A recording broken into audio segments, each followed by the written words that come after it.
12 বছর পর প্রথমবার এরকম হলো। বিজেপির নিয়ে আসা বিল ফেল হয়ে গেল, তাও আবার রিকোয়ার্ডস ভোট পায়নি বলে। বিষয়টা হলো এই বিল পাশ করার জন্য বিজেপি 3 ভাগের 2 ভাগ ভোট পেয়ে গেছিল, অর্থাৎ 352টা ভোট সেখানে 298টা ভোট পেয়ে থেমে গেছিল। কিন্তু এই বিল ফেল কেন হলো? আসলে এই বিল আনার জন্য লোকসভাতে সিট বাড়াতে হয়, অর্থাৎ এখন যেখানে 543 জন মেম্বার আছে সেখানে আরো প্রায় 450 জন মেম্বার বাড়াতে হবে। আর এটার জন্য ডিলিমিটেশন করা অবশ্যই জরুরি। তো পুরো বিষয়টা এখান থেকেই শুরু। ডিলিমিটেশন মানে হলো পপুলেশন অনুযায়ী নতুন সিট অ্যাড করা আর এরিয়াগুলোকে আবার ডিভাইড করা, যাতে প্রতিটা এরিয়াতে ফেয়ার রিপ্রেজেন্টেশন হতে পারে। ধরো দুটো স্টেট আছে, স্টেট এ এর পপুলেশন 10 লাখ আর স্টেট বি এর পপুলেশন 2 লাখ, আর দুটো স্টেটেই একজন করে এমপি আছে। তো সেক্ষেত্রে স্টেট এ এর লোকজন আন্ডার রিপ্রেজেন্টেড এর মধ্যে পড়ে যাবে। এটাকে ফিক্সড করার জন্য ডিলিমিটেশন করা হয়, যাতে যেখানে পপুলেশন বেশি সেখানে রিপ্রেজেন্টেটিভ বেশি হয়। কিন্তু এখানে সাউথ স্টেটরা বলছে যে আমরা তো 1971 সাল থেকে পপুলেশন কন্ট্রোল মেনটেন করছি, তো এটার জন্য কি আমাদের শাস্তি দেওয়া হবে? আমাদের সিটগুলো তো বাড়বে না, আর সব সিটগুলো নর্থের স্টেটরা নিয়ে যাবে। তো এখানে আমাদের হোম মিনিস্টার অমিত শাহ বলছেন যে আপনারা চিন্তা করবেন না, আপনাদের যত পার্সেন্ট গ্রুপ বা ফ্যাক্টর অলরেডি লোকসভাতে আছে তত পার্সেন্টই ফিউচারেও মেনটেন করা হবে।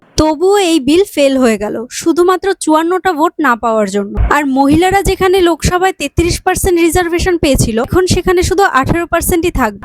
এই কারণেই 30 বছর পরেও এই বিল পাশ হতেও হলো না। তোমার কি মনে হয়, তুমি কি এই বিলের পক্ষে না বিপক্ষে? কমেন্টে অবশ্যই জানাও।